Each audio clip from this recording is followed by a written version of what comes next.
कल राहुल गांधी का भी भाषण सुना, आज मल्लिकार्जुन खड़गे जी का भी सुना और मोदी जी का भी सुना।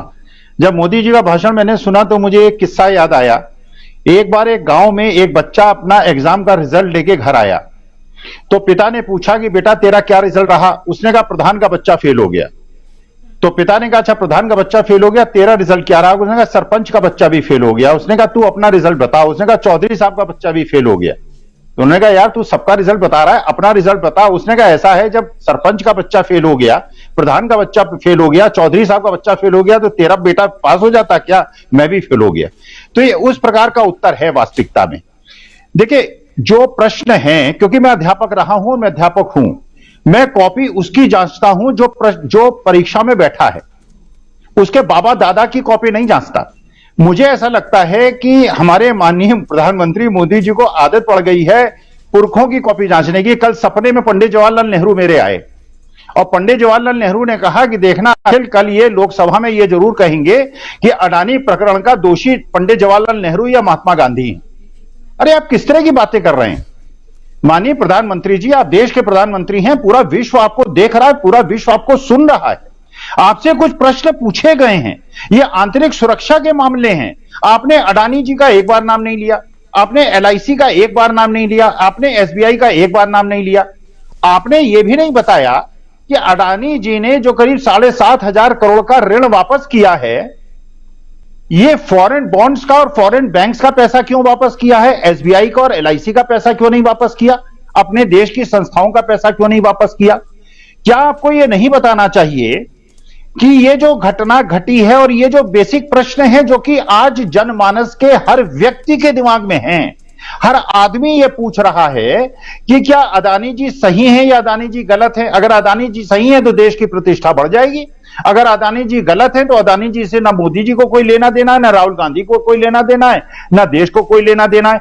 अगर उन्होंने देश की आंतरिक सुरक्षा से कोई खिलवाड़ किया है, अगर उनकी कंपनी में कोई चाइनीज पार्टनर है और एक बड़ा पार्टनर है जो इस मैनिपुलेशन में साथ देता है, अगर विदेशी ऐसे लोग हैं जिनका पैसा इसमें लगा है, तो क्या यह जरूरी नहीं है कि मनी ट्रैक को ट्रेस किया जाए, पता चलाया जाए कि इसमें किस किस लोगों का पैसा है, एफपीओ में किन लोगों ने पैसा लगाया था, जबकि मार्केट में 3200 रुपए का सेकेंडरी मार्केट में प्राइस था और 2000 रुपए का सेकेंडरी मार्केट में प्राइस था, उसके बावजूद लोगों ने एफपीओ में पैसा लगाया। तो ये कौन लोग थे, किस वजह से उन्होंने पैसा लगाया? क्या इसकी जांच नहीं होनी चाहिए? तो वास्तविकता में मोदी जी का प्रश्न तो मुझे ऐसा लगता है जैसे एक बचपन में हम किस्सा सुना करते थे, एक बच्चा ऐसे याद करके गया माई काऊ और वहां एग्जाम में आ गया माई फादर, तो उसने ऊपर लिखा माई फादर और नीचे पूरा माई काऊ पे ऐसे लिख दिया। अरे जो प्रश्न पूछा है, जो टॉपिक दिया गया है, जो आपको कहा है कि ऐसे लिखो अडानी प्रकरण में, आप बात करने लगे इंदिरा गांधी की, पंडित जवाहरलाल नेहरू की, टीपू सुल्तान की, औरंगजेब की और अकबर की। अरे बात हो रही है इस समय जो आपसे प्रश्न पूछा गया है और आप सत्ता में बैठे हैं, एग्जाम में आप बैठे हैं, पिछले 9 साल से आप परीक्षार्थी हैं, आपको पीएचडी की डिग्री 2024 में उसका कंफर्मेशन होना है, तो आपसे जो प्रश्न पूछा गया उसका जवाब दीजिए। आप उसका जवाब देने के बजाय उसको गोलमोल घुमाते हैं, बात को घुमाते हैं, जनता को गुमराह करते हैं। तो राहुल गांधी का जो मैंने कल भाषण सुना, संबोधन सुना, वास्तविकता जी मुझे लगा एक बहुत परिपक्व नेता बोल रहा है। और मल्लिकार्जुन खड़गे ने जो प्रश्न उठाया, मैं सच बता रहा हूं, इतना अच्छा लगा मुझे जब उन्होंने प्रश्न पूछा, क्या आप समझते हैं कि दलित हिंदू हैं? उधर से जवाब आया सत्ता पक्ष की तरफ, हां दलित हिंदू हैं। तो उन्होंने कहा अगर दलित हिंदू हैं तो इनको मंदिरों में क्यों नहीं घुसने देते? आप इनको घोड़े पे चढ़ के अपनी बारात में क्यों नहीं जाने देते? इनको क्यों आप छुआछूत मानते हैं? इनको क्यों अलग मानते हैं?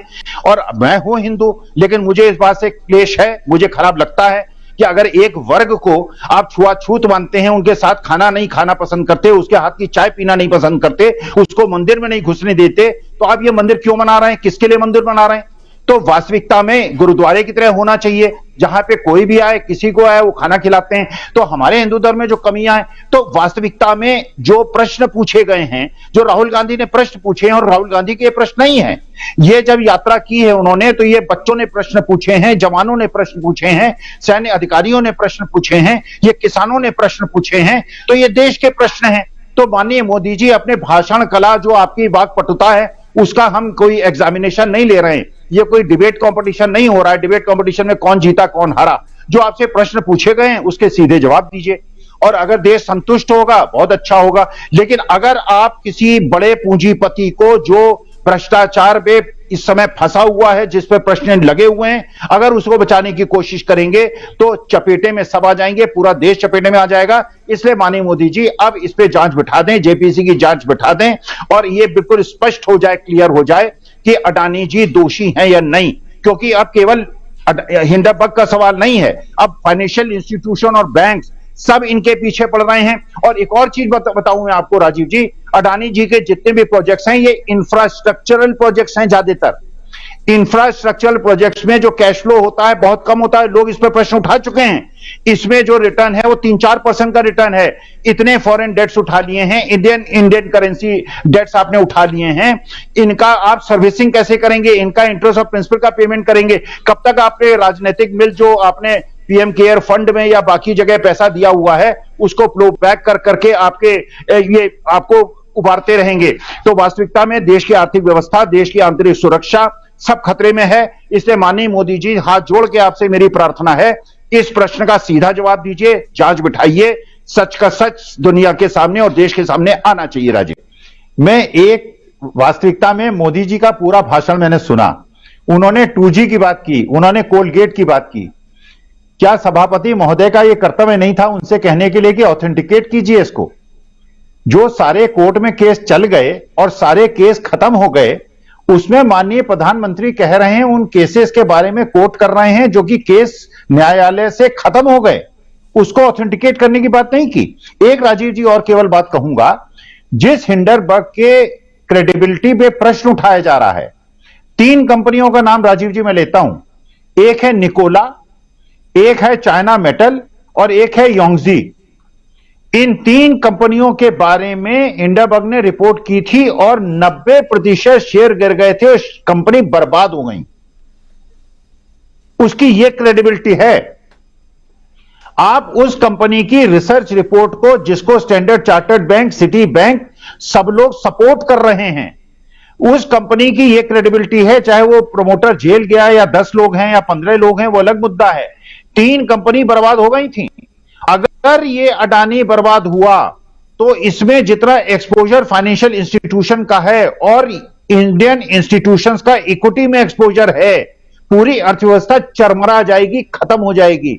मोदी जी इसको मजाक न समझें, मेरा हाथ जोड़ के उनसे प्रार्थना है, मजाक न समझें। तानाशाही का यह मतलब नहीं है कि देश का जो हमारा गौरव है उसको खत्म कर दें। जांच बिठाएं, जेपीसी की जांच बिठाएं, सच्चाई सामने आने दें। हिंडनबर्ग की जो रिपोर्ट है उसने बड़ी बड़ी कंपनियों को बर्बाद कर दिया है। राजीव जी जी मीनू जी, क्लोजिंग कमेंट क्या कुछ कहेंगी आप?